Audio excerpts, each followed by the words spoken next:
안녕하세요. 저는 30대 후반 여성이에요. 누구에게도 말 못할 저희 고민을 들려드릴게요. 6개월 전 겨울이었어요. 시아버지가 퇴근길에 교통사고를 당하셨죠. 병원 응급실로 실려가신 시아버지를 보며 가족들은 모두 넋을 잃었어요. 의사가 나와서 설명하는 내용을 듣는 순간 저는 다리에 힘이 풀려 주저앉을 뻔했죠. 하반신 마비라는 진단이었거든요. 남편은 아버지 침대 옆에서 밤새 눈물을 흘렸고 저도 복도에 나와 한참을 울었어요. 하지만 시아버지는 포기하지 않으셨어요. 오히려 가족들을 위로하시며 재활치료에 적극적으로 임하셨죠. 석 달 동안 병원에서 물리치료를 받으시고 침대에서 일어나는 연습부터 시작하셨어요. 처음엔 상체조차 제대로 가누지 못하셨지만 점점 나아지셨거든요. 한 달이 지나자 침대에 혼자 앉을 수 있게 되었고 2달째엔 휠체어로 옮겨 앉는 것도 가능해졌어요. 3달째 되던 날 의사 선생님이 놀라며 말씀하셨죠. 이 정도면 집에서도 충분히 케어 가능하실 것 같습니다. 회복 속도가 정말 빠르시네요. 가족들은 모두 기뻐했어요. 드디어 시아버지를 집으로 모실 수 있게 된 거였죠. 퇴원하던 날 저는 집안 구석구석을 청소하고 시아버지 방을 새로 정리했어요. 휠체어가 다니기 편하도록 가구, 배치도 바꾸고 침대 옆엔 필요한 물건들을 가득 준비해뒀죠. 하지만 완전히 회복된 건 아니었어요. 시아버지는 여전히 혼자서 걷기 어려웠고 일어서는 것조차 힘들어 하셨거든요. 화장실 가는 것도 누군가 부축해야 했고 옷 갈아입는 것도 도움이 필요했어요. 그래서 아들과 제가 자연스럽게 역할을 나눴죠. 아들은 회사에서 돌아오면 아버지를 씻겨드리는 일을 맡았고 저는 낮 시간 동안 식사 준비와 청소, 빨래를 담당했어요. 처음엔 모두가 조심스러웠어요. 시아버지도 아들에게 폐를 끼치는 것 같아 미안해하셨고 저도 어떻게 대해야 할지 몰라 어색해했죠. 하지만 며칠이 지나자 점점 익숙해졌어요. 아침이면 제가 시아버지 방문을 두드리고 아침 식사를 챙겨드렸고 저녁이면 아들이 아버지와 함께 TV를 보며 이런저런 이야기를 나눴어요. 그렇게 한 달이 지나고 2달이 지났어요. 집안은 평온해 보였어요. 겉으로 보기엔 아무 문제 없는 가족처럼 보였죠. 시아버지도 점점 밝아지셨고 아들도 아버지가 집에 계시니 안심이라며 웃곤 했어요. 하지만 저 표정을 자세히 들여다보면 뭔가 달랐어요. 아침에 일어나면 눈가가 푸석했고 웃을 때도 어딘가 억지스러워 보였거든요. 매일 반복되는 케어에 조금씩 지쳐가고 있었던 거예요. 남편은 회사 일로 바빠서 집에 있는 시간이 점점 줄어들었고 제가 시아버지를 돌보는 시간은 자꾸만 늘어났죠. 그래도 저는 내색하지 않았어요. 시아버지께 따뜻하게 대했고 남편에게도 괜찮다고 말했거든요. 하지만 마음속 깊은 곳엔 피로와 외로움이 천천히 쌓여가고 있었어요. 그렇게 평범한 일상이 흘러가고 있었어요. 아무도 예상하지 못한 일이 곧 일어날 거라곤 생각하지 못한 채로요. 그 시작은 남편의 갑작스런 출장 소식이었어요. 그날 저녁이었어요. 남편이 퇴근하자마자 집에 들어서며 말했죠. 여보, 미안한데 내일부터 일주일 정도 출장 가야 될 것 같아. 저는 설거지하던 손을 멈췄어요. 일주일이나요? 갑자기요? 응, 갑자기 프로젝트에 문제가 생겨서. 정말 미안해. 저는 괜찮다고 대답했지만 속으론 당황스러웠어요. 남편이 없으면 시아버지를 씻겨드리는 일도 자신이 해야 했거든요. 지금까지 한 번도 해본 적이 없는 일이었죠. 그날 밤 저는 잠이 오지 않았어요. 내일부터 어떻게 해야 할지 머릿속이 복잡했거든요. 다음 날 아침 남편은 서둘러 짐을 챙겨 집을 나섰어요. 저는 현관까지 배웅하고 돌아와 한숨을 쉬었죠. 하루 종일 집안일을 하며 시아버지께 식사를 챙겨드렸어요. 시아버지도 아들이 출장 간 걸 아시고 미안해하셨죠. 며느리한테 폐를 끼치게 됐네. 미안하다. 아니에요, 아버님. 걱정 마세요. 저녁 시간이 되자 저는 점점 긴장되기 시작했어요. 시아버지를 씻겨드려야 하는 시간이 다가오고 있었거든요. 저녁 식사를 마치고 설거지를 하는데 손이 자꾸 떨렸어요. 시계를 보니 8시가 넘어가고 있었죠. 평소 남편이 아버지를 씻겨드리던 시간이었어요. 저는 용기를 내서 시아버지 방문을 두드렸어요. 아버님, 씻으셔야 할 시간이에요. 아, 그래. 미안하구나. 저는 시아버지를 부축해서 욕실로 모셨어요. 휠체어를 욕실 문 앞에 세우고 시아버지가 의자에 앉으실 수 있도록 도와드렸죠. 그리고 옷을 벗겨드려야 하는 순간이 왔어요. 저는 손이 떨렸지만 최대한 침착하게 시아버지 상의를 벗겨드렸어요. 그 다음 하의를 벗겨드리는데 그 순간이었어요. 저는 순간 숨이 멎는 것 같았어요. 예상하지 못한 광경이 눈앞에 펼쳐졌거든요. 얼굴이 순식간에 새빨개지며 뜨거워졌고 시선을 어디에 둬야 할지 몰라 황급히 고개를 돌렸어요. 심장이 쿵쿵 뛰기 시작했죠. 미안하다. 정말 미안해. 시아버지도 엄청나게 민망해하시며 작은 목소리로 중얼거리셨어요. 저는 아무렇지 않은 척하려 애썼어요. 괜찮아요, 아버님. 금방 끝날 거예요. 저는 최대한 빨리 씻겨드리려고 서둘렀어요. 샤워기로 물을 뿌리고 수건으로 몸을 닦아드리는 동안 시선은 계속 다른 곳을 향했죠. 하지만 욕실이 좁아서 어쩔 수 없이 가까이 붙어 있어야 했어요. 저는 숨소리조차 조심스러워졌고 손은 계속 떨렸거든요. 10분 정도 지났을까요? 겨우 씻기를 마치고 시아버지께 옷을 입혀드렸어요. 저는 시아버지를 방까지 모신 후 황급히 욕실로 돌아왔어요. 욕실 문을 닫고 찬물로 세수를 했죠. 거울에 비친 자신의 얼굴은 여전히 빨갛게 달아올라 있었어요. 심장은 아직도 빠르게 뛰고 있었고 손은 계속 떨렸거든요. 그날 밤 저는 잠을 이룰 수가 없었어요.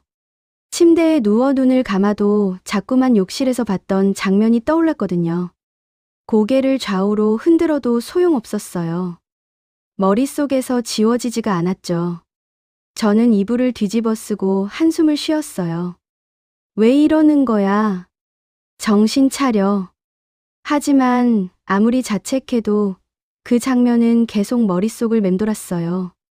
저는 새벽이 되어서야 겨우 잠들 수 있었죠. 그리고 그 순간부터 뭔가 조금씩 달라지기 시작했어요. 저도 시아버지도 모르는 사이에요. 일주일 후 남편이 출장해서 돌아왔어요. 저는 현관에서 남편을 반갑게 맞이했죠. 여보, 정말 고생 많았어. 아버지 혼자 돌보느라 힘들었지. 괜찮았어요. 별일 없었어요. 저는 웃으며 대답했지만 마음속은 복잡했어요. 일주일 동안 매일 저녁 시아버지를 씻겨드렸거든요. 처음엔 너무 어색하고 힘들었지만 나중엔 조금씩 익숙해졌죠. 하지만 그 익숙함이 오히려 더 불편하게 느껴졌어요. 남편이 돌아온 첫날 저녁이었어요. 남편이 아버지를 씻겨드리러 가려는데 제가 먼저 말했죠. 당신 피곤할 텐데 내가 할게. 일주일 동안 했으니까 이젠 익숙해졌어. 정말? 미안해. 고마워. 남편은 고맙다며 소파에 앉아 TV를 켰어요. 저는 시아버지 방으로 향했죠. 그날 저녁도 제가 시아버지를 씻겨드렸어요. 이상하게도 남편이 집에 있는데도 제가 하는 게 자연스러워 보였거든요. 그 이후로 상황은 계속 그렇게 흘러갔어요. 남편은 출장에서 돌아왔지만 회사 일이 더 바빴어요. 매일 야근을 했고 주말에도 회사에 나가는 날이 많았어요. 집에 돌아오면 이미 밤늦은 시간이었고 피곤해 지쳐 소파에서 잠들곤 했죠. 자연스럽게 제가 시아버지 케어를 전담하게 되었어요. 아침 식사부터 저녁 씻기까지 모든 걸 제가 도맡아 했죠. 처음 며칠은 여전히 어색했어요. 욕실에서 시아버지를 씻겨드릴 때마다 얼굴이 빨개지고 손이 떨렸거든요. 하지만 시간이 지나면서 점점 익숙해졌어요. 한 달쯤 지나자 이젠 자연스럽게 할 수 있게 되었죠. 저는 매일 저녁 시아버지 방문을 두드렸어요. 아버님, 씻으실 시간이에요. 그래, 고맙구나. 매일 미안하다. 시아버지는 저에게 항상 미안해 하셨어요. 제가 욕실로 모셔가서 옷을 벗겨드릴 때도 몸을 씻겨드릴 때도 계속 고맙다고 말씀하셨죠. 저는 괜찮다고 웃으며 대답했어요. 괜찮아요, 아버님. 이제 익숙해졌어요. 정말로 익숙해졌어요. 처음 봤던 충격도 이젠 무뎌졌고 어색함도 사라졌거든요. 하지만 그 대신 다른 감정이 자리 잡기 시작했어요. 뭐라고 표현하기 어려운 묘한 감정이었죠. 욕실에서 시아버지를 씻겨드리는 시간도 점점 길어졌어요. 처음엔 10분이면 끝났는데 이젠 20분 가까이 걸렸거든요. 저는 더 꼼꼼하게 씻겨드렸고 시아버지도 제가 하는 대로 가만히 계셨어요. 두 사람 사이엔 말은 없었지만 묘한 공기가 흐르기 시작했죠. 씻기를 마치고 시아버지를 방까지 모시고 가면 저는 침대에 눕혀드렸어요. 그리고 이불을 덮어드리며 말했죠. 편안한 밤 되세요, 아버님. 고맙다. 너도 푹 쉬어라. 시아버지는 저를 바라보며 따뜻하게 웃으셨어요. 저도 웃으며 고개를 끄덕였죠. 하지만 그 웃음 뒤에 뭔가 다른 게 숨어 있었어요. 두 사람 모두 느끼고 있었지만 아무도 말하지 않았거든요. 그렇게 2달이 지났어요. 저와 시아버지 사이엔 묘한 친밀감이 형성되어 있었어요. 아침이면 제가 방문을 열고 들어가 커튼을 걷어주었고 시아버지는 저를 보며 하루를 시작하셨죠. 낮 시간엔 둘이서 거실에서 TV를 보거나 이런저런 이야기를 나눴어요. 아가, 요즘 힘들지? 아들놈이 집에도 잘 안 오고. 괜찮아요. 바쁜 거 알아요. 그래도 너무 외롭게 하는 것 같아서 미안하구나. 시아버지는 제가 외로워하는 걸 알고 계셨어요. 남편이 집에 거의 없으니 제가 혼자 있는 시간이 많았거든요. 그래서 시아버지는 저와 더 많은 대화를 나누려 애쓰셨죠. 저도 시아버지와 이야기하는 시간이 싫지 않았어요. 오히려 편안하고 좋았거든요. 어느 날 저녁 남편이 일찍 퇴근했어요. 거실에서 아내와 아버지가 나란히 앉아 TV를 보고 있는 모습을 보며 흐뭇하게 웃었죠. 여보, 아버지 잘 돌봐줘서 고마워. 당신이 있어서 정말 다행이야. 당연한 거예요. 남편은 아내가 아버지를 잘 돌봐주는 걸 대견해 했어요. 덕분에 자신은 일에 집중할 수 있었고 아버지도 편안해 보였거든요. 남편은 아무것도 눈치채지 못했어요. 아내와 아버지 사이에 조금씩 달라지고 있는 공기를요. 그날 밤 저는 시아버지를 씻겨드리러 갔어요. 평소처럼 욕실로 모시고 가서 옷을 벗겨드렸죠. 하지만 오늘은 뭔가 달랐어요. 저 손이 평소보다 더 천천히 움직였고 시아버지를 바라보는 눈빛도 달랐거든요. 시아버지도 저를 가만히 쳐다봤어요. 두 사람 사이에 말은 없었지만 공기는 점점 무거워졌죠. 씻기를 마치고 시아버지를 방까지 모셔갔어요. 제가 이불을 덮어드리려는데 시아버지가 저 손을 살짝 잡았어요. 아가, 정말 고맙다. 저는 가슴이 두근거렸어요. 시아버지 손이 따뜻했고 그 온기가 손에서 온몸으로 퍼져나가는 것 같았거든요. 저는 당황해서 손을 빼려 했지만 시아버지가 놓아주지 않았어요. 잠시 후 시아버지가 손을 놓으며 말했죠. 편히 쉬어라. 네. 아버님도요. 저는 방을 나와 문을 닫았어요. 창문에 서서 한참을 멍하니 있었죠.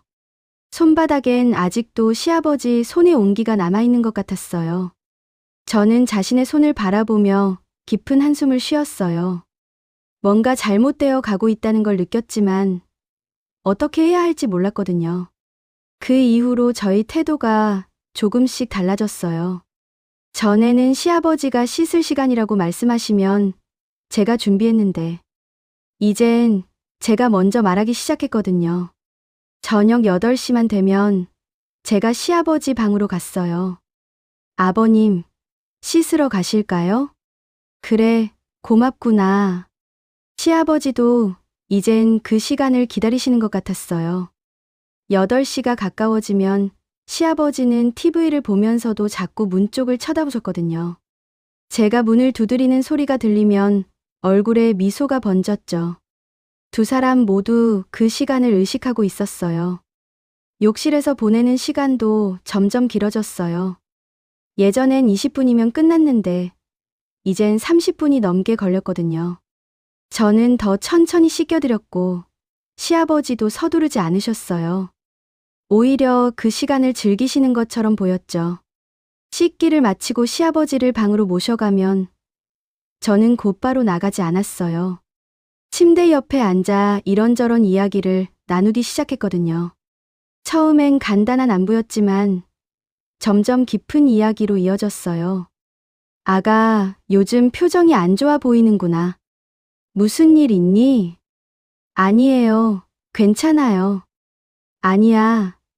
내가 봐도 힘들어 보여. 우리 아들놈이 너무 집에 안 오지?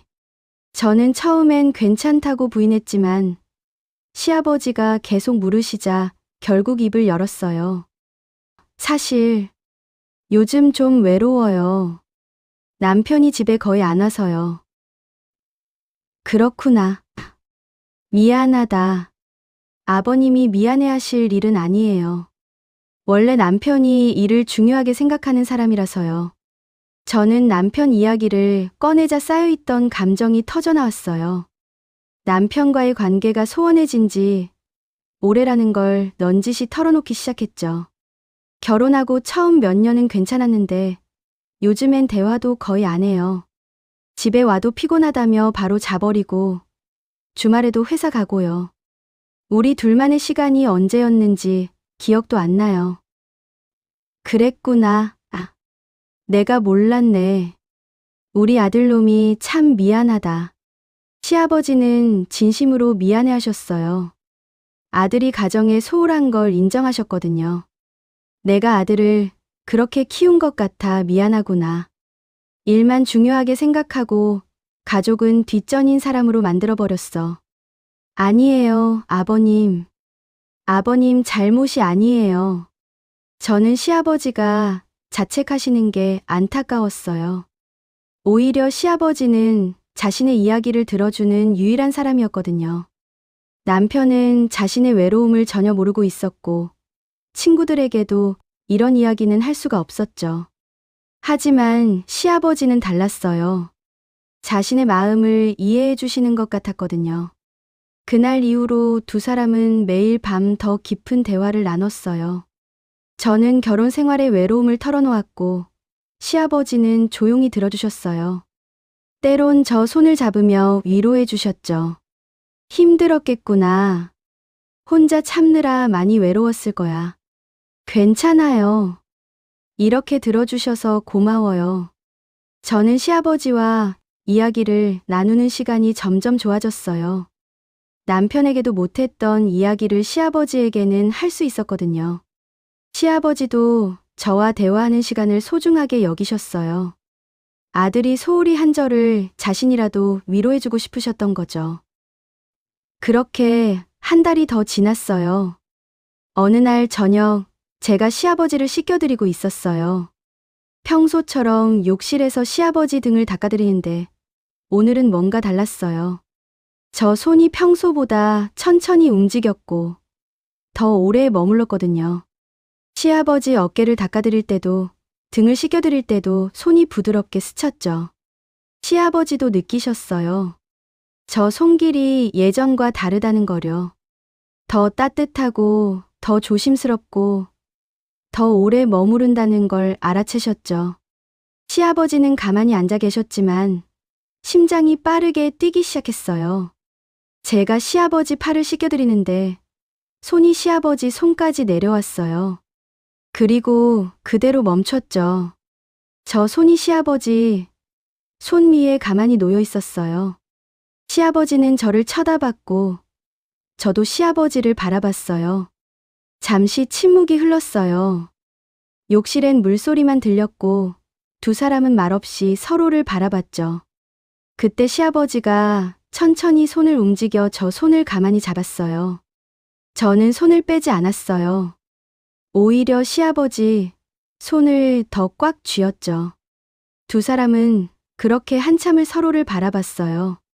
누구도 먼저 말을 꺼내지 않았지만 서로의 마음은 이미 알고 있었어요. 저 눈엔 눈물이 맺혔고 시아버지 눈빛도 흔들렸거든요. 하지만 아무도 그 침묵을 깨지 않았어요. 한참 후 제가 조용히 손을 놓았어요. 그리고 아무 말 없이 씻기를 마저 끝냈죠. 시아버지를 방까지 모시고 가서 이불을 덮어드렸어요. 평소처럼 인사를 하고 방을 나왔지만 저 손은 계속 떨리고 있었어요.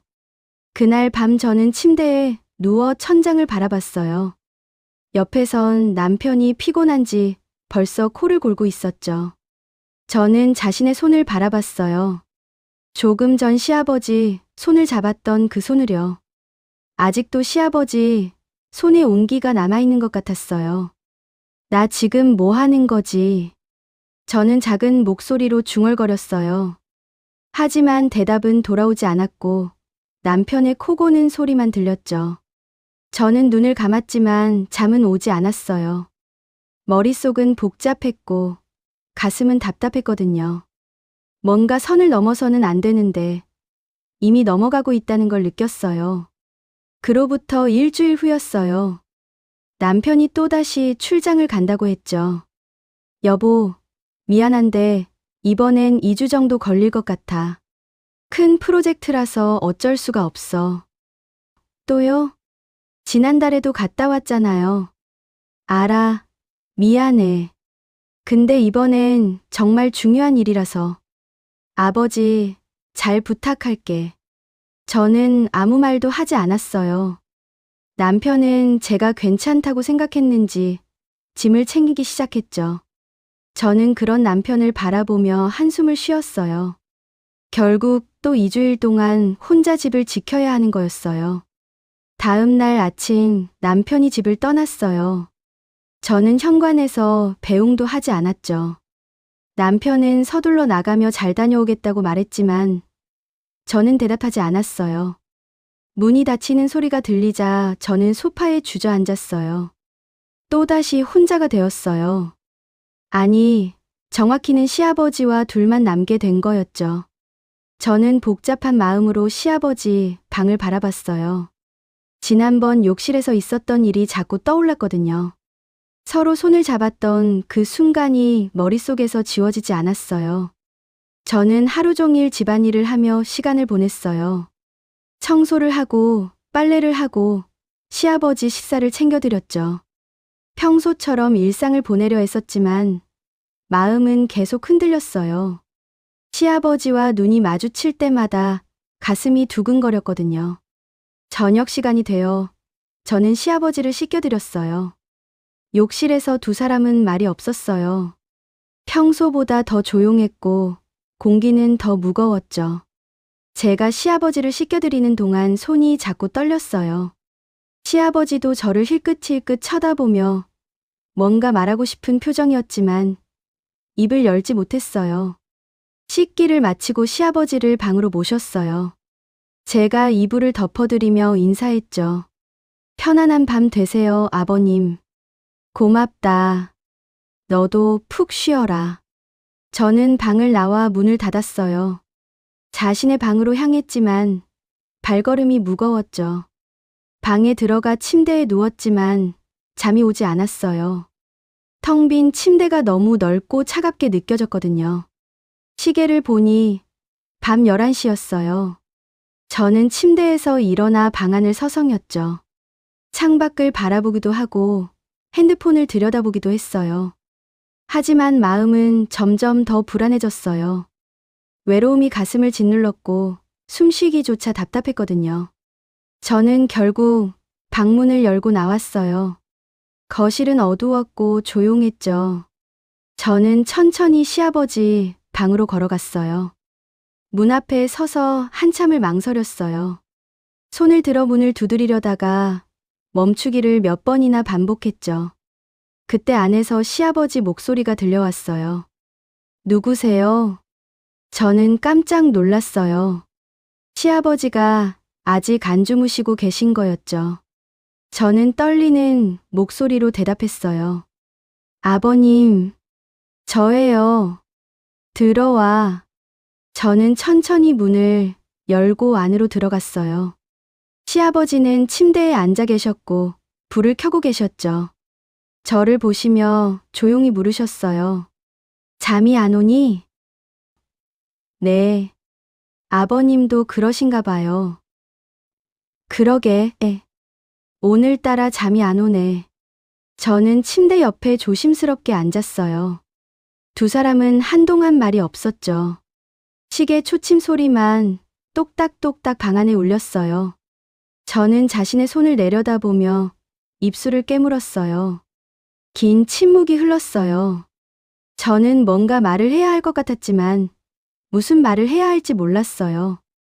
시아버지도 저를 쳐다보다가 천장을 바라보기를 반복했죠. 방 안의 공기는 점점 더 무거워졌어요. 그때 제가 먼저 손을 내밀었어요. 천천히 조심스럽게 시아버지 손 위에 자신의 손을 올려놓았죠. 시아버지는 저를 바라봤어요. 저도 시아버지를 똑바로 쳐다봤고요. 시아버지가 저 손을 꽉 잡았어요. 두 사람 손 모두 떨리고 있었죠. 저 눈에 눈물이 고였고 시아버지 눈빛도 흔들렸어요. 하지만 아무도 손을 놓지 않았어요. 아가야, 아버님. 두 사람은 서로의 이름을 부르는 것만으로도 벅찼어요. 더 이상 말은 필요 없었거든요.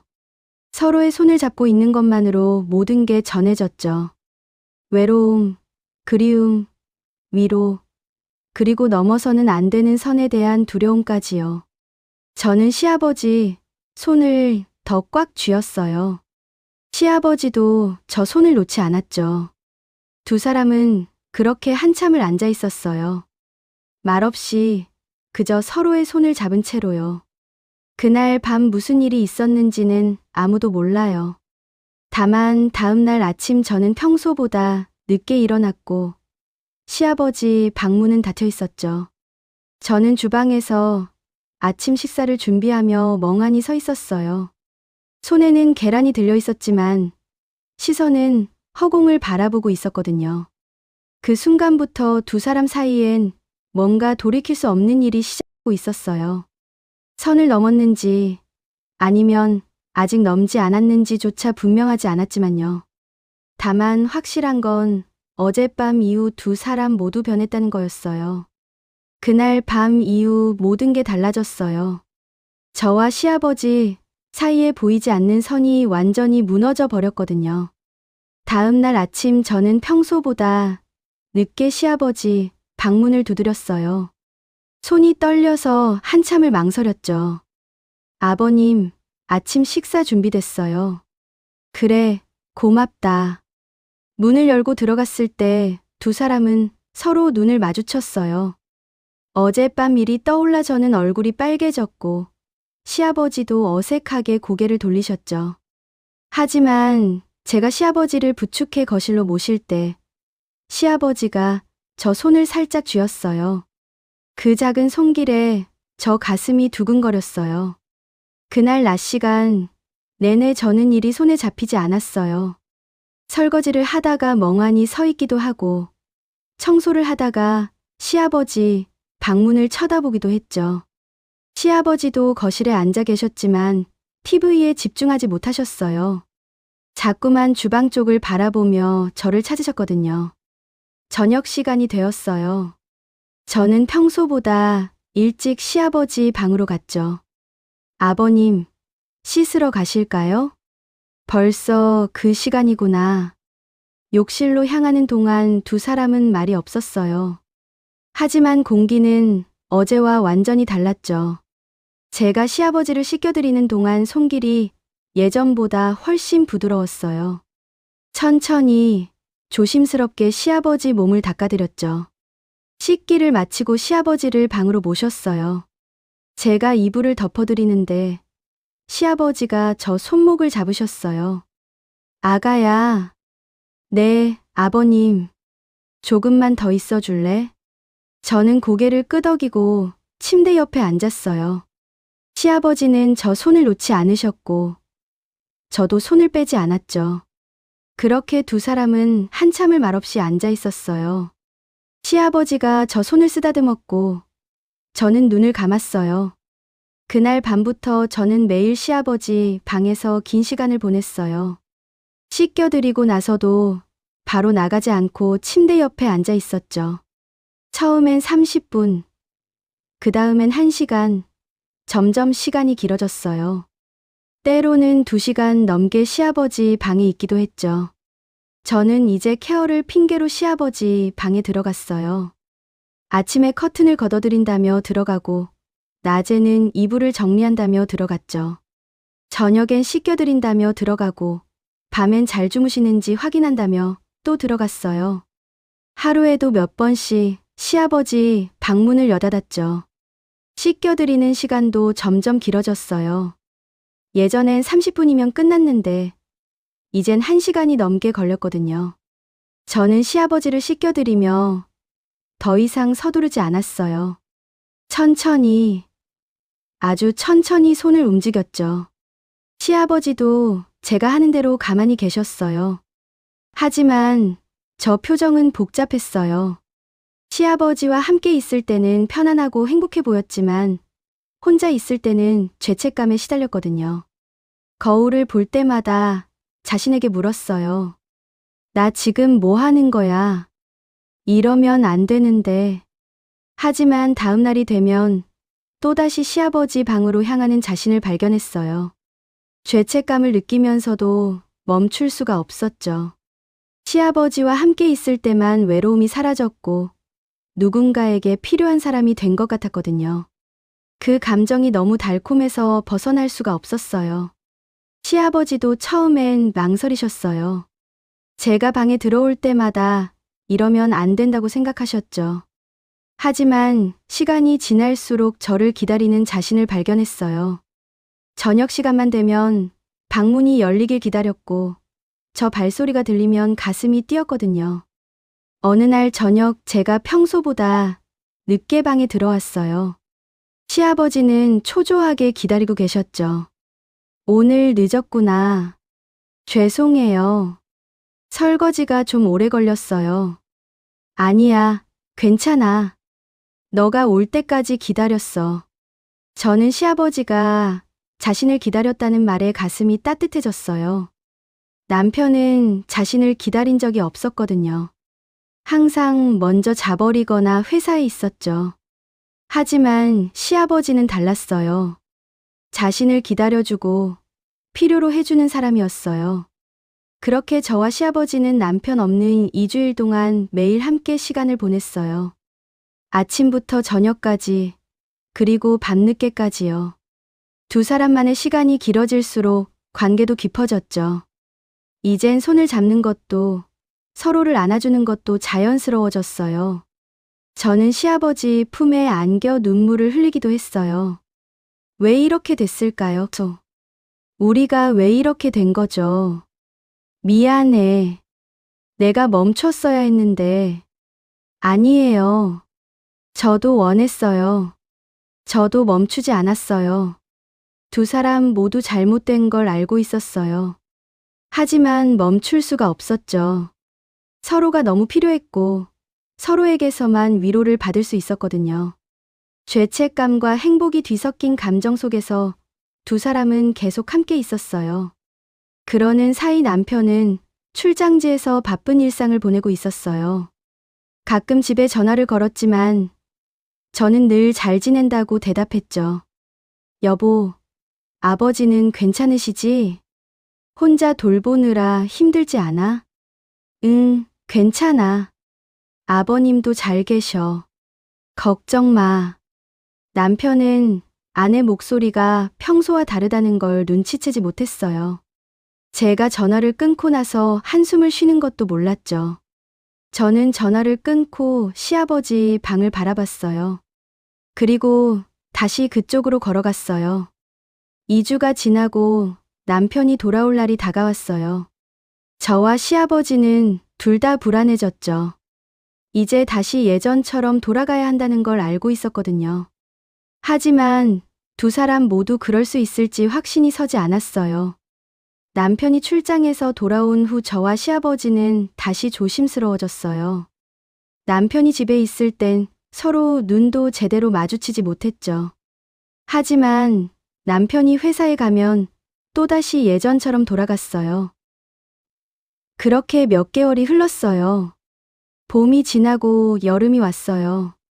저와 시아버지의 관계는 계속되고 있었죠. 남편은 여전히 바빴고 집에 있는 시간보다 회사에 있는 시간이 더 많았어요. 저는 매일 시아버지를 돌보며 하루를 보냈고 밤이면 시아버지 방에서 긴 시간을 보냈죠. 하지만 어느 날부터 시아버지 표정이 달라지기 시작했어요. 예전처럼 밝지 않았고 자꾸 무언가 생각에 잠기신 것처럼 보였거든요. 제가 말을 걸어도 대충 대답하시거나 아예 듣지 못하신 것처럼 멍하니 계셨어요. 어느 날 저녁 제가 시아버지를 씻겨드리러 갔어요. 평소처럼 방문을 두드렸죠. 아버님, 씻으실 시간이에요. 그래. 시아버지 목소리가 평소와 달랐어요. 힘이 없고 무거웠죠. 저는 이상한 느낌이 들었지만 욕실로 시아버지를 모셨어요. 욕실에서 시아버지를 씻겨드리는 동안에도 시아버지는 말이 없으셨어요. 제가 등을 닦아드려도 팔을 씻겨드려도 아무 반응이 없었죠.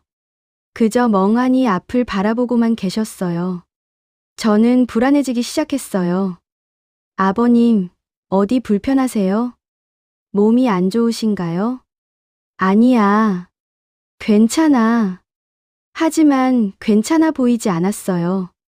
시아버지 얼굴엔 깊은 그늘이 드리워져 있었고 눈빛도 흐려져 있었거든요.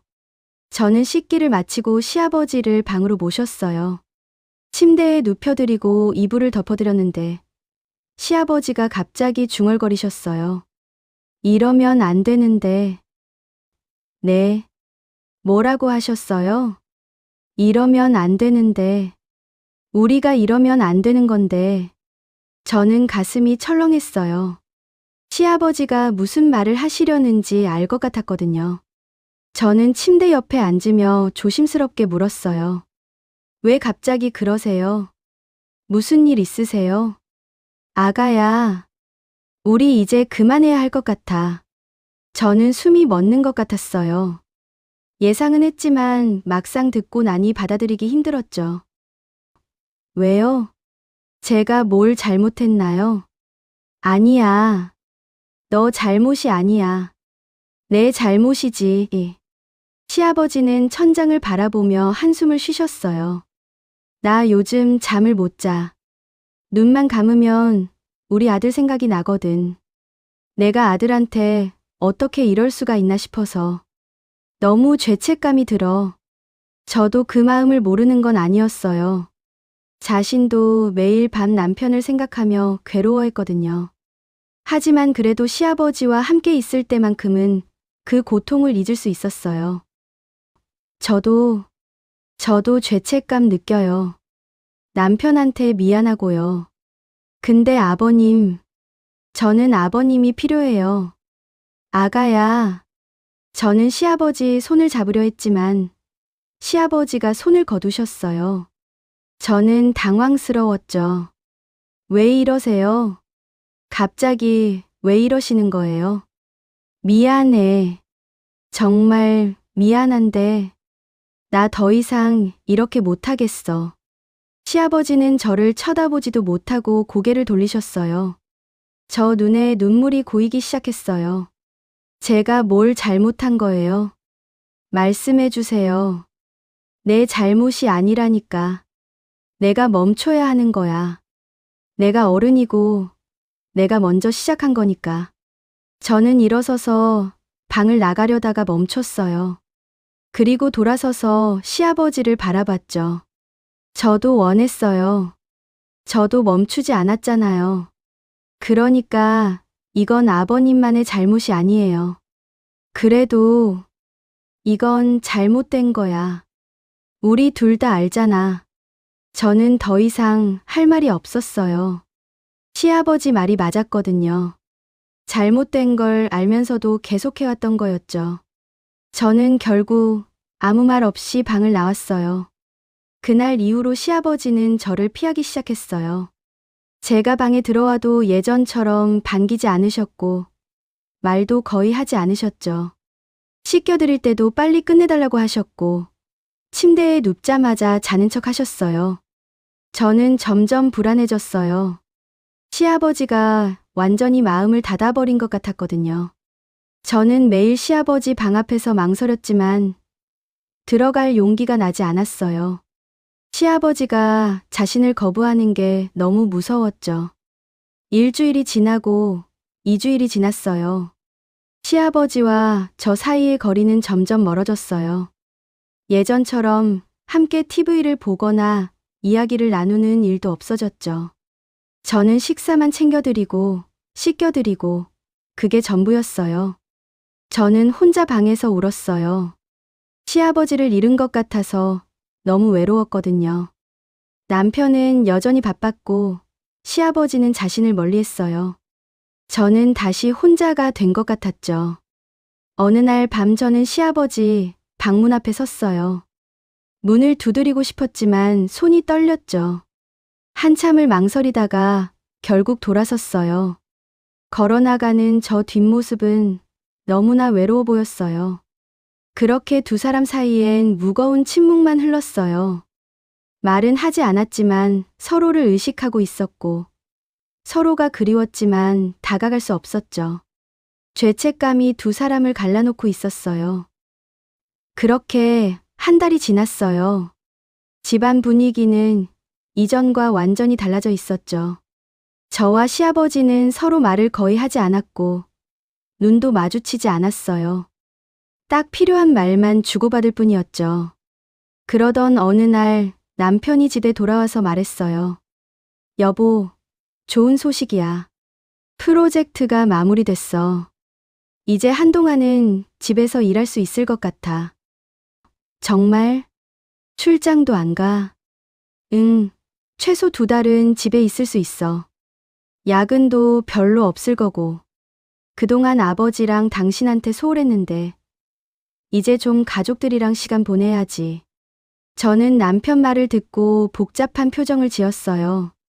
한편으론 남편이 집에 있어준다는 게 다행이었지만 다른 한편으론 불안했거든요. 시아버지와의 어색한 관계가 남편에게 들킬까봐 걱정됐죠. 그날 저녁 남편은 오랜만에 일찍 퇴근했어요. 그리고 가족 셋이 함께 식탁에 둘러앉아 저녁을 먹었죠. 정말 오랜만에 가족이 함께하는 식사였어요. 아버지, 요즘 어떠세요? 많이 좋아지셨죠? 응, 괜찮아. 제가 잘 돌봐줘서. 여보, 정말 고마워. 내가 너무 바빴는데 당신이 아버지 잘 돌봐줘서. 저는 억지로 웃으며 고개를 끄덕였어요. 하지만 시아버지와 눈이 마주치자 고개를 돌렸죠. 시아버지도 저를 쳐다보다가 시선을 피하셨어요. 남편은 그런 두 사람의 미묘한 분위기를 전혀 눈치채지 못했어요. 오히려 기분이 좋아 보였죠. 이제 한동안은 제가 아버지 돌볼게요. 여보는 좀 쉬어. 그동안 너무 고생했잖아. 괜찮아. 익숙해졌어. 아니야. 내가 해야지. 오늘부터 제가 아버지 씻겨드릴게요. 저는 가슴이 답답해졌어요. 남편이 시아버지를 돌보겠다는 건 좋은 일이었지만 왠지 시아버지와 완전히 멀어지는 것 같았거든요. 시아버지도 복잡한 표정으로 아들을 바라보셨어요. 저녁 식사 후 세 사람은 거실에 앉아 TV를 봤어요. 남편은 가운데 앉았고 한쪽엔 저, 다른 한쪽엔 시아버지가 계셨죠. 남편은 편안하게 TV를 보며 웃었지만 저와 시아버지는 불편해 보였어요. 저는 자꾸 시아버지 쪽을 힐끗거렸고 시아버지도 저를 의식하고 계셨어요. 하지만 남편이 중간에 있어서 서로 쳐다볼 수도 없었죠. 남편은 그런 분위기를 전혀 모른 채 행복해 보였어요. 이렇게 셋이 함께 있으니까 좋네요. 앞으로 자주 일해야겠어요. 저는 대답 대신 억지로 웃었고 시아버지는 고개만 끄덕이셨어요.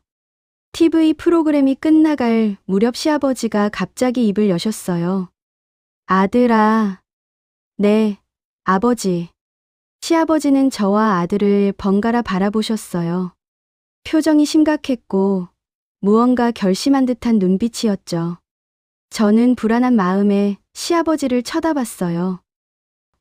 나 요양원 알아봐야 할 것 같다. 순간 거실이 조용해졌어요. 남편은 깜짝 놀라 아버지를 쳐다봤고 저는 숨이 멎는 것 같았죠. 네, 요양원이요. 갑자기 왜요? 집에서 너희한테 계속 폐만 끼치는 것 같아서. 이제 요양원 가는 게 나을 것 같아. 무슨 말씀이세요? 폐 끼치는 게 아니에요. 여기가 아버지 집인데요. 저는 시아버지를 바라봤어요. 시아버지도 저를 쳐다봤죠. 두 사람 눈이 마주쳤지만 금방 시선을 돌렸어요. 저는 시아버지가 왜 갑자기 요양원 이야기를 꺼냈는지 알 것 같았어요. 자신들의 관계 때문이라는 거려. 시아버지는 이렇게라도 해서 저와 거리를 두려는 거였죠. 저는 가슴이 아팠지만 아무 말도 할 수가 없었어요. 남편은 시아버지를 설득하려 했어요. 1시간 넘게 이야기를 나눴지만 시아버지 마음은 변하지 않으셨죠. 아버지, 정말 집에서 불편하세요? 뭐가 문제인지 말씀해 주세요. 제가 고칠게요. 아니야.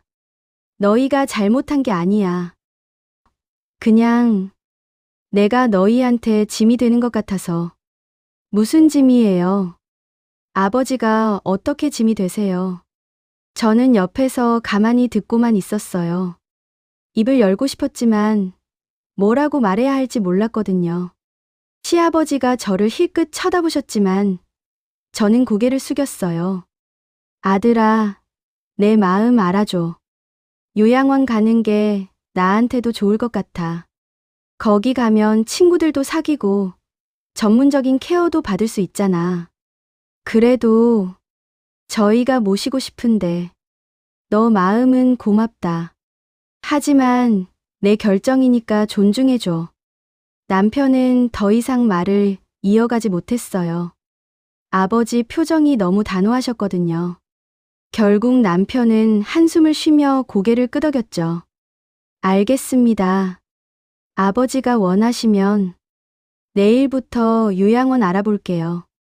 시아버지는 고개를 끄덕이셨어요. 저는 가슴이 무너지는 것 같았지만 겉으로는 아무렇지 않은 척했죠. 그날 밤 남편은 일찍 잠들었지만 저는 잠을 이룰 수가 없었어요. 시계를 보니 새벽 3시였어요. 저는 결국 침대에서 일어나 방을 나와서 시아버지 방 앞에 섰어요. 문틈 사이로 불빛이 새어나오고 있었어요. 시아버지도 잠들지 못하고 계신 거였죠. 저는 조용히 문을 두드렸어요. 들어와. 제가 문을 열고 들어가자 시아버지는 침대에 앉아 계셨어요. 창밖을 바라보고 계셨는데 저를 보시고는 눈을 감으셨죠. 아버님, 잠 안 오세요? 응. 너도 그런가 보구나. 저는 침대 옆에 조심스럽게 앉았어요. 한동안 둘 다 말이 없었죠. 창밖엔 어둠만 가득했고 방 안엔 무거운 침묵만 흘렀어요. 정말 가시려는 거예요? 저 목소리가 떨렸어요. 시아버지는 천천히 고개를 끄덕이셨죠. 그래야 해. 왜요? 제가 잘못해서 그런 거예요.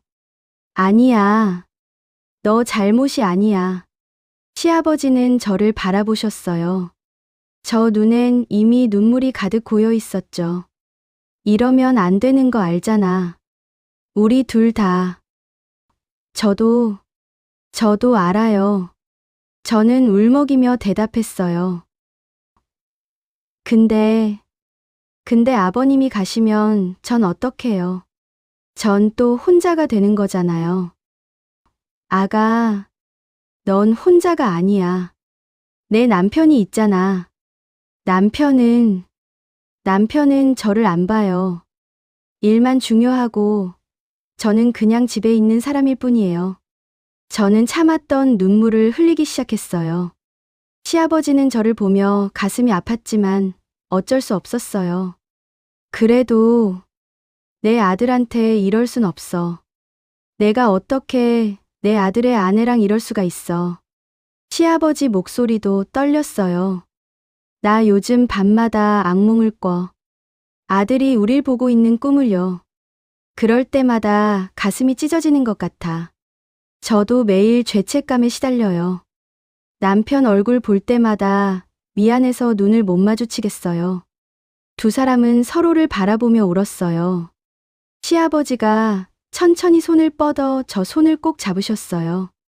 저도 시아버지 손을 꽉 쥐었죠. 미안해. 다 내 잘못이야. 내가 어른으로서 멈췄어야 했는데. 아니에요. 저도 원했어요. 저도 멈추지 않았잖아요. 저는 눈물을 닦으며 말했어요. 아버님이 저한테 유일하게 따뜻했던 사람이었어요. 남편은 저를 안 봤지만 아버님은 저를 봐주셨잖아요.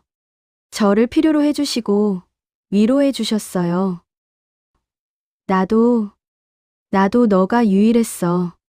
아들이 너한테 소홀한 걸 보면서 내가 위로해주고 싶었어. 그게 이렇게 될 줄은 몰랐지. 두 사람은 한참 동안 손을 잡고 울었어요. 말은 하지 않았지만 서로의 마음을 다 알고 있었죠. 사랑했지만 계속할 수 없다는 것도요. 이게 맞는 거야. 내가 떠나는 게. 우리 둘 다 제자리로 돌아가야 해. 네, 알아요. 저는 울면서 고개를 끄덕였어요. 시아버지는 저를 꼭 안아주셨죠. 저도 시아버지를 안았어요. 마지막 안아주는 거였어요. 한참 후 두 사람은 천천히 떨어졌어요. 서로를 마지막으로 바라봤죠. 시아버지가 저 뺨에 눈물을 닦아주셨어요. 행복해야 해. 우리 아들이랑 행복하게 살아야 해. 아버님도 건강하셔야 해요. 저는 일어나 방을 나왔어요. 문을 닫기 전 마지막으로 시아버지를 쳐다봤죠. 시아버지도 저를 바라보고 계셨어요. 문이 닫혔고 두 사람은 완전히 헤어졌어요. 저는 문 앞에서 한참을 서 있었어요. 눈물이 계속 흘러내렸지만 소리내어 울 수는 없었죠. 남편이 깰까 봐요.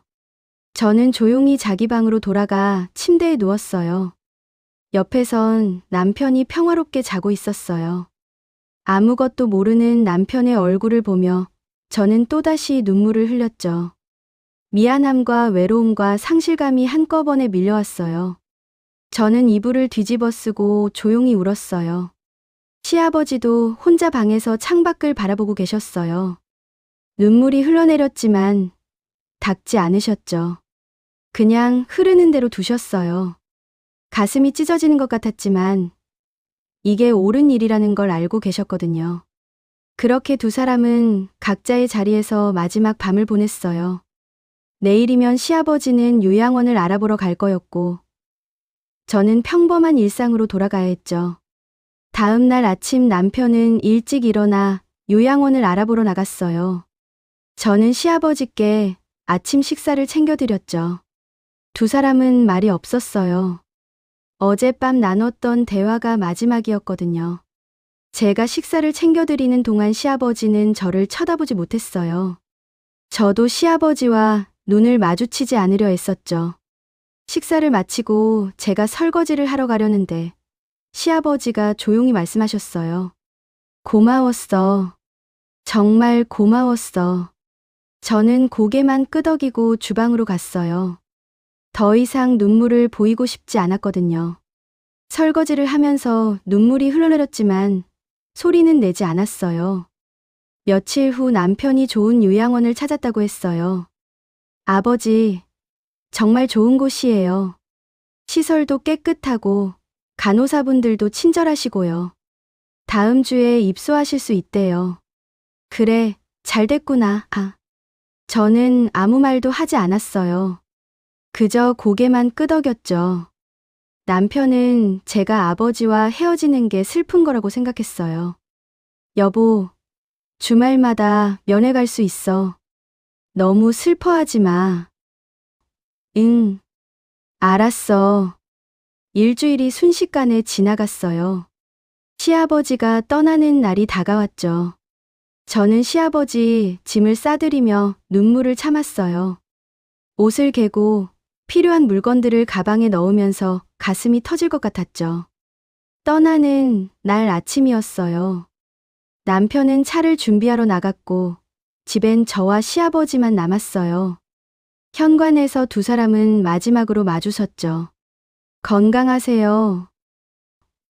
너도 행복해야 해. 저는 참았던 눈물이 터져 나왔어요. 시아버지도 눈가가 붉어지셨죠. 두 사람은 서로를 꼭 안았어요. 남편이 돌아올 때까지 몇 초밖에 시간이 없었지만 그 짧은 순간에 모든 걸 담으려 했어요. 정말 미안해. 아니에요.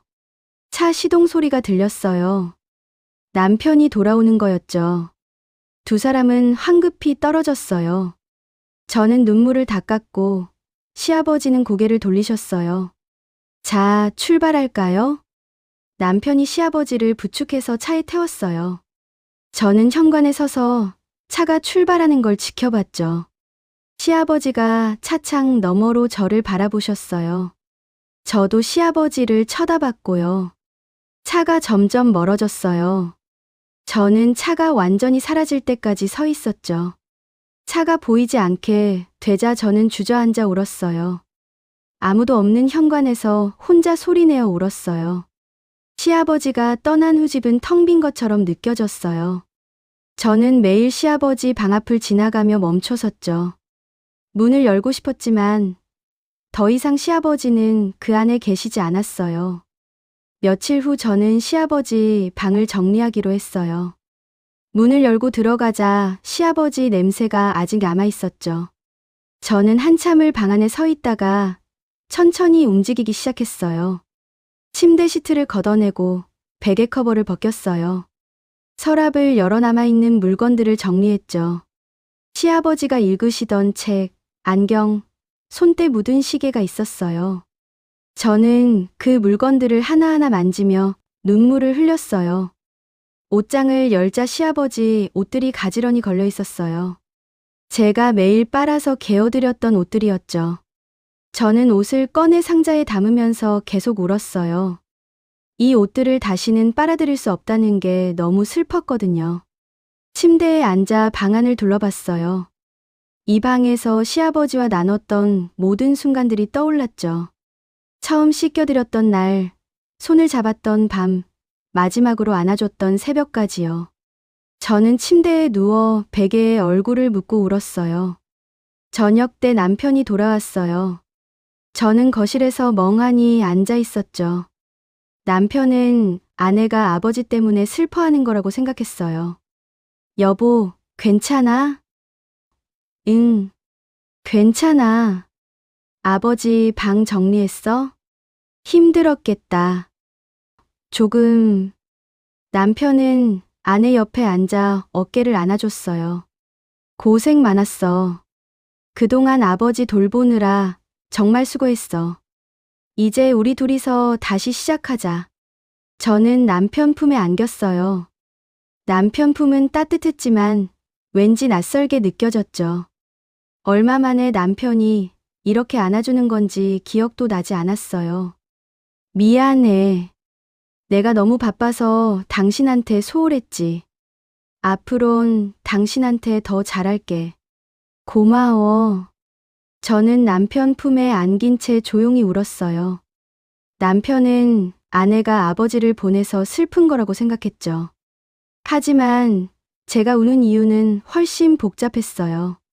시아버지를 보낸 슬픔, 남편에 대한 죄책감, 그리고 돌이킬 수 없는 과거에 대한 후회까지요. 그날 밤 남편은 오랜만에 아내와 함께 시간을 보냈어요. 대화도 나누고 같이 저녁도 먹었죠.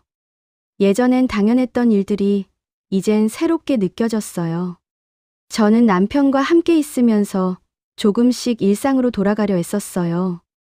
한편 시아버지는 요양원 창가에 앉아 멀리 하늘을 바라보고 계셨어요. 요양원은 깨끗했고 직원들도 친절했지만 마음은 편하지 않으셨죠. 매일 저와 아들 생각을 하셨어요. 특히 저녁 시간만 되면 제가 떠올랐어요. 이맘때쯤이면 제가 방문을 두드리곤 했었거든요. 시아버지는 창밖을 바라보며 한숨을 쉬셨어요. 잘하고 있겠지. 행복했으면 좋겠구나. 시아버지는 제가 남편과 잘 지내길 바라셨어요. 자신은 떠났지만 제가 남편과 다시 가까워지길 원하셨죠. 그게 시아버지가 할 수 있는 마지막 사랑이었어요. 일주일이 지나고 한 달이 지났어요. 저와 남편은 조금씩 가까워지고 있었어요. 남편은 약속대로 집에 일찍 들어왔고 주말엔 아내와 함께 시간을 보냈죠. 저도 남편에게 마음을 열려고 노력했어요. 어느 날 저녁 제가 남편에게 말했어요. 이번 주말에 아버님 면회 갈까? 그래, 좋지. 아버지도 보고 싶으실 거야. 저는 시아버지를 만날 생각에 가슴이 두근거렸지만 동시에 불안했어요. 남편과 함께 가는 거였으니까요. 하지만 시아버지가 어떻게 지내시는지 너무 궁금했어요. 그 주말 저와 남편은 함께 요양원을 찾았어요. 차를 타고 가는 동안 저는 계속 창밖을 바라봤죠. 남편은 아내가 긴장하는 걸 느끼고 손을 잡아줬어요. 아버지 보면 좋아하실 거야. 응. 그러겠지. 요양원에 도착했어요. 현관을 지나 복도를 걸어가는데 저 심장이 빠르게 뛰었죠. 곧 시아버지를 만나게 될 거였어요. 시아버지는 거실에 계셨어요. 다른 어르신들과 함께 TV를 보고 계셨죠. 아들과 저를 보시자 얼굴에 미소가 번졌어요. 왔구나. 아버지, 잘 계셨어요? 저는 시아버지를 보는 순간 가슴이 뭉클했어요. 시아버지는 예전보다 훨씬 밝아 보이셨거든요. 표정도 편안했고 눈빛도 맑았어요. 아버님, 안녕하세요. 응, 잘 있었니? 두 사람은 짧게 인사를 나눴어요. 예전처럼 길게 눈을 마주치지는 않았죠. 남편이 옆에 있어서이기도 했지만 두 사람 모두 그럴 필요가 없다는 걸 알고 있었어요. 그날 저와 남편은 시아버지와 함께 점심을 먹고 요양원 정원을 산책했어요. 시아버지는 요양원 생활에 대해 이야기해 주셨죠. 여기 사람들 다들 좋아. 친구도 많이 사귀었어. 매일 같이 운동하고 화투도 치고 그래. 다행이네요. 걱정했는데. 저는 조용히 듣고만 있었어요. 시아버지가 행복해 보여서 다행이었지만 한편으론 조금 서운하기도 했죠. 자신 없이도 잘 지내시는 것 같아서요. 그렇게 한 달에 한 번씩 면회를 갔어요. 처음엔 어색했지만 시간이 지나면서 자연스러워졌죠. 저와 시아버지는 서로를 대하는 방식도 달라졌어요. 예전처럼 떨리지 않았고 불편하지도 않았어요. 그렇게 1년이 흘렀어요. 계절이 4번 바뀌는 동안 많은 일들이 있었죠. 저와 남편은 예전보다 훨씬 가까워졌어요. 남편은 약속을 지켰고 아내에게 더 많은 시간을 내주었거든요. 주말마다 함께 영화를 보러 가거나 산책을 했어요. 저녁엔 함께 요리를 하며 대화를 나눴죠. 예전엔 일주일에 몇 마디 나누지 않았는데 이젠 매일 1시간씩 이야기를 나눴어요. 저는 조금씩 남편에게 마음을 열었고 남편도 아내를 더 이해하게 되었어요. 어느 봄날이었어요. 저와 남편은 요양원을 찾았죠. 1년 전과 똑같은 길을 걸어 요양원에 도착했지만 저 마음은 많이 달라져 있었어요. 더 이상 두근거리지도 불안하지도 않았거든요. 시아버지는 요양원 정원에 계셨어요. 벤치에 앉아 햇볕을 쬐고 계셨죠. 1년 사이 더 건강해 보이셨어요. 얼굴에 살도 오르셨고 혼자서 휠체어를 움직이실 수도 있게 되셨거든요. 아버지, 많이 좋아지셨네요. 그래, 여기서 재활 치료 열심히 받았어. 이제 조금씩 걸을 수도 있어. 정말 다행이에요. 저는 진심으로 기뻤어요. 시아버지가 건강해지신 게 너무 좋았거든요. 저 화장실 좀 다녀올게요. 남편이 자리를 비우자 저와 시아버지만 남았어요. 두 사람은 나란히 벤치에 앉아 정원을 바라봤죠. 따뜻한 봄바람이 불어왔고 꽃향기가 코끝을 스쳤어요. 한참 후 제가 조용히 물었어요. 잘 지내시죠? 응. 너도 행복해 보여서 다행이야. 저는 시아버지를 쳐다봤어요. 시아버지도 저를 바라보셨죠. 두 사람은 잠시 눈을 마주쳤어요. 하지만 예전처럼 떨리지는 않았어요. 그 눈빛엔 사랑 대신 미안함이 담겨 있었고 그리움 대신 고마움이 담겨 있었어요. 서로에게 상처를 줬지만 동시에 위로도 받았다는 걸 알고 있었죠. 잘못된 선택이었지만 그 시간이 있었기에 지금의 자리로 돌아올 수 있었다는 것도요. 아버님도 행복하세요. 그래, 나도 이제 괜찮아. 두 사람은 더 이상 말하지 않았어요. 그저 따뜻한 햇살 아래 나란히 앉아 정원을 바라봤죠. 꽃들이 피어 있었고 새들이 지저귀고 있었어요. 평화로운 오후였어요.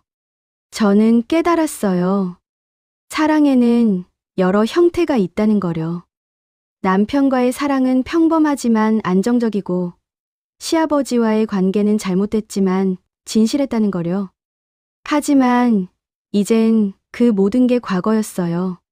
지금은 각자의 자리에서 평온을 찾아가고 있었죠. 남편이 돌아왔어요. 오래 기다렸어? 아니, 괜찮아. 저는 남편을 보며 웃었어요. 진심으로요. 남편도 아내의 밝은 표정을 보며 흐뭇하게 웃었죠. 해가 서쪽으로 기울기 시작했어요. 이제 돌아갈 시간이었죠. 저와 남편은 시아버지께 인사를 드렸어요. 다음 주에 또 올게요. 그래, 조심히 가거라. 저와 남편은 손을 잡고 요양원을 나섰어요. 시아버지는 두 사람의 뒷모습을 바라보며 미소 지으셨죠. 제가 행복해 보여서 마음이 편했어요. 차를 타고 돌아가는 길에 저는 창밖을 바라봤어요. 노을이 아름답게 물들어 있었죠. 남편이 저 손을 잡았고 저도 남편 손을 꽉 쥐었어요. 1년 전 이맘때쯤 저는 죄책감과 외로움에 시달리고 있었어요. 하지만 지금은 달랐죠. 여전히 완벽하지는 않았지만 조금씩 나아지고 있었어요. 남편과 함께 새로운 시작을 하고 있었고 시아버지도 각자의 자리에서 평온을 찾으셨거든요. 여러분도 살면서 외로움 속에서 잘못된 선택을 할 뻔한 순간이 있으셨나요? 저는 이 일을 계기로 많은 깨달음을 얻었어요. 지금까지 저의 이야기를 들어주셔서 감사합니다.